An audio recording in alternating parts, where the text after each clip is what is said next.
Carlos Alberto Guerra, avaliando aí esse resultado, podemos dizer, em primeiro turno no Conselho. O senhor aí que teve ampla maioria dos votantes aí no Conselho. Boa noite, prazer ouvir. Boa noite, eu gostaria primeiro de agradecer a todos os membros do Conselho que se fizeram presente. Acho que a votação foi realmente expressiva. Acho que a votação demonstrou um anseio de mudança, né, que o nosso torcedor tanto almeja, que o nosso torcedor elegeu na metade desse conselho recentemente, e nos deixa aí muito felizes de que estamos no caminho certo e dia 12 vão confirmar a vitória novamente. Guerra é situação, como diz Odorico Roman. Olha, eu primeiro queria agradecer a ele, antes de ter falado muito mais de mim do que dos projetos dele, né? Que eu podia ter aproveitado aqui para fazer isso, né? Tá muito claro quem é a situação, né? Tá muito claro quem fez o tomar lá da cá e quem botou, né, que o Oderich está por trás, né, de dois vice-presidentes, que o Praz está por trás, inclusive, do próprio candidato. Isso todo mundo sabe, né, quem é a verdadeira continuidade. Dentro do nosso Conselho de Administração não há ninguém linkado com a atual gestão e por isso, obviamente, nós não somos, né, nem perto da situação como eles são. Vou eu aqui então. Agora, nessa reta final de campanha, no sábado será eleito o próximo presidente. Qual é a estratégia de vocês aí para angariar mais votos junto aos associados? Continuamos com a mesma estratégia de sempre, propositiva, tentando falar de projeto, né, não atacando as pessoas, né, não fazendo os fake news que a gente está acostumado a receber diariamente, né, e tentar comunicar ao nosso sócio, né, todas as nossas ideias, nossos projetos de mudança, de profissionalismo, de construir um time forte. Né. Soube até que o meu candidato a vice-presidente, que é o de formação, vamos dizer assim, financeira, já até prometeu aqui, né, um reforço, prometeu investir no futebol, ter um futebol forte apesar, né, da condição financeira precária, e é isso que a gente vai passar para o nosso torcedor, né, profissionalismo e montar um time forte ano que vem. Guerra, o Odorico falou há pouco que nos próximos dias, possivelmente amanhã, ele vai anunciar um grande nome para o futebol que poderia conquistar mais votos dos torcedores. Como que está o seu trabalho aí para montar esse departamento de futebol e se tem algum nome muito forte que o torcedor também se conquistaria por isso? Esses nomes do cofre são, né, bastante comuns em época de eleição, né? Inclusive essas negociatas por vagas e por apoio. Estou muito orgulhoso de chegar a 5 dias da eleição no pátio e não ter feito nenhum toma lá da cá. E se tivesse feito, talvez teria acabado hoje a eleição aqui, né? Então, nós estamos trabalhando quietos, silentes, né? Mas obviamente existem nomes no mercado, existem jogadores sendo contratados e oportunamente a gente vai anunciar, quem sabe até nessa semana, então. Aproveitando aí esse gancho da última resposta, da lista apresentada a vocês pelo técnico Renato Portaluppi, muitos acertos na lista, é esse caminho que a gente pode seguir? Eu conheço a lista, como eu já pronunciei antes, mas eu só vou falar dela depois do dia 12, depois de acertar com o próprio Renato, e a gente poder encaminhar nesse tipo de contratação. Tem os outros membros do departamento de futebol, então é preciso desses acertos anteriores antes de se ingressar nos atletas de futebol. Você já tem ideia de quando é que vão sentar com o presidente Romildo para ver os detalhes do departamento de futebol, da área financeira? Isso, eu já tô planejando a minha pergunta. Você consegue fazer em janeiro, fevereiro, com esse elenco? Eu acredito, se eu não me engano, está marcado para o dia 15, um dia antes da posse. Né? Na verdade, não vai ser nem uma transição. Né? Não vai dar tempo, porque a posse está marcada para o dia 16. Ô Guerra, esse toma lá da cá que tu diz tem a ver com o Darley, com o apoio do Darley a outra chapa? Não tem a ver com o Darley, mas tem a ver com pessoas que integraram também a chapa do Darley, né? E outros movimentos também.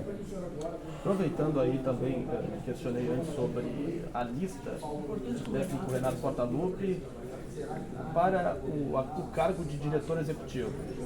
As conversas estão avançadas com o Rodrigo Caetano do Atlético Mineiro. O senhor confirma que é esse o nome que será contratado caso o senhor seja eleito no sábado? Não posso confirmar agora, mas eu posso confirmar que tanto o gerente de futebol quanto o executivo de futebol tem os contatos bastante avançados.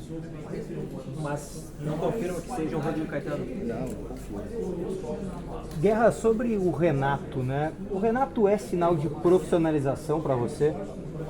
Olha, isso tem que ser combinado, né, na hora que se contrata, na hora que firma o contrato. Não é só uma questão financeira, também metodologia de trabalho. Eu acredito que se a gente sentar com ele, mostrar o que a gente pretende, né, aí ele já conhece o nosso plano de gestão do futebol, conhece as pessoas com quem a gente quer trabalhar ali. Se ele aceitar se adaptar, não vejo nenhum problema. Entregar uma lista de reforços antes de ter um executivo é profissional? Eu costumo dizer que o ótimo é inimigo do bom, né? Nós estamos numa fase de transição onde provavelmente, se a gente for esperar pelo ótimo, que é contratar o executivo de futebol, que é contratar o gerente, que é depois contratar o treinador e vir os jogadores, talvez o Campeonato Gaúcho já tivesse começado. Então, nesse caso aqui, como a gente já conhece, como eu já tenho conversado por telefone com esses profissionais, a gente pode fazer alguns adiantamentos. Dessas conversas que vocês já tiveram com o Renato, o que falta ainda para que ele seja o técnico caso o senhor seja eleito no sábado? Falta isso, eu ser eleito no sábado. Guerra, pela relação que o senhor teve durante o período que trabalhou no departamento de futebol, o Renato tem falado muito sobre pessoas competentes, precisam trabalhar. O que deu para tirar de aprendizado disso, de como trabalhar com o Renato, até para que o senhor possa orientar as pessoas que vão integrar o seu departamento de futebol? Não esquece que eu já trabalhei com ele lá em 2010, foi o primeiro a trazer, né? E também trabalhei como diretor, aí sim, cuidando só do vestiário em 18 e 19. Como eu disse, ele sabe dos profissionais que a gente quer contratar. Eu acho que o que ele vem falando vai ao encontro dessa nossa proposta, né? Ele não vai de encontro. Então eu acho que a gente está tudo alinhado. E os profissionais que você já contatou, o Renato já sabe, imagino. Claro que sabe. E aprova? Claro que aprova. E os políticos também, porque ele tem dito nas últimas entrevistas, independentemente de qual chapa, de qual presidente, se já veio, se já foi, sobre os amadores não trabalharem mais no clube. Os políticos, nós ainda não temos esses nomes, não é? Mas no momento oportuno a gente pode anunciar para vocês aqui e até conversar com eles sobre isso. Esses nomes políticos são nomes não muito conhecidos pelo torcedor ou são nomes que nos últimos anos aí a gente acabou ouvindo algumas vezes? São pessoas normalmente que estão nos meus círculos, não é? O importante do nome político é que, obviamente, numa profissionalização, a função deles vai ser diminuída, não vai ser aquela que a gente viu nos últimos anos, né? Com um poder de contratar e descontratar e eleger e achar bom ou ruim por sua própria conta e risco, né? Então a função deles vai ser muito mais os olhos do Conselho de Administração dentro do vestiário do clube. Em relação a esse, não precisa falar sobre os nomes, mas os cargos do departamento de futebol, o que tem de avançado já, ou de quase fechado ou fechado? Porque a gente está acostumado em campanha política de um nome vazar aqui, outro nome vazar lá, que pode ajudar na campanha. O que de fato assim já tem mais alinhado? São um executivo de futebol, o gerente de futebol, não é? E estamos trabalhando num membro da comissão permanente. Esse nós não temos ainda, mas estamos iniciando alguns contatos. Alberto Guerra, caso o senhor, se você for eleito no sábado, o que é mais urgente mudar no Grêmio que o senhor está enxergando aí da atual gestão, que seria a sua primeira medida aí para começar a reformular? Olha, isso vai parecido com uma resposta já dada, né? Do ótimo ser inimigo do bom, né? Eu acho que o ideal mesmo é a gente ter o CEO, que seria o primeiro cargo que a gente deveria já anunciar ou buscar, né? Mas as coisas, né, infelizmente, não funcionam na mesma velocidade que a gente pretende, né? São profissionais normalmente bem requisitados, empregados, né? Há uma transição natural, há a confirmação de uma eleição, então, assim, tem bastante coisa para ser feita e, paralelamente, não diria que tenha uma única, mas tanto assim na arena, não é, onde a gente tem os cargos executivos quanto no futebol, eles precisam trabalhar lado a lado. Dentro desses cargos, esse caso do Vivian, não me interessa? É um nome que eu já trabalhei, muito competente, que para a Copa do Mundo agora.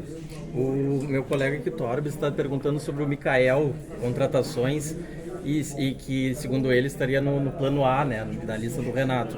Como é um jogador que teoricamente é muito caro, se o senhor disponibilizaria uma boa quantia para atender algum pedido do Renato, no caso do Michael ou outro jogador? Não vou falar em nome, eu falo em profissionalismo. Se a gente fala em profissionalismo, eu tenho que conversar com todas as pessoas envolvidas, né? Mas certamente nós despendiremos alguma quantia para algum bom jogador, sim, porque O Grêmio é muito grande, o Grêmio não merece ter o time que tem agora e a gente vai investir no futebol. Assim como O Caetano não é confirmado, mas o Renato pediu um executivo forte, de renome. Não, ele não pediu. Isso é imposição do clube, isso é meu de como presidente. A política tem que ser do clube e nunca do treinador. Mas é com esse perfil. De ser um executivo de futebol forte, de ser um executivo de primeira, né, de ser um que tome decisões. assim como a gente acabou de passar por uma eleição gigante, né, para o comando do Brasil, já começou esse processo de transição de um presidente para outro. Como que isso funciona aqui no Grêmio e se nesse processo de transição que vocês já conversam com a atual gestão, quais são os problemas mais latentes a serem resolvidos ou a situação mais grave que já te apresentaram? Mas na verdade não houve esse processo de transição. Vocês não fizeram nenhuma conversa com a gestão atual para saber como está? Fizemos alguma conversa, alguns pontos específicos, né, mas não foi uma transição. Foram chamados eu e o Odorico, né, para conversar junto inclusive com os dois candidatos na época do Conselho de Presidente do Conselho Deliberativo, mas isso faz tempo já, né, colocaram alguns pontos, vamos dizer assim, nos deixaram ao par de cinco assuntos, mas não foi efetivamente uma transição. Não, eu acho que deveria ter sido feita, essa eleição foi muito arrastada, muito demorada, deveria já ter acontecido antes, né, distante, cansativa, né, 3 meses que eu estou com a minha cara aí estampada desde da chapa do Conselho até agora, também opinando aí na presidência do CD. Infelizmente aí a posse já é dia 16, né? O final dessa eleição é dia 12 e dia 16 nós já temos a posse e nem teremos tempo para uma transição que deveria ter sido feita.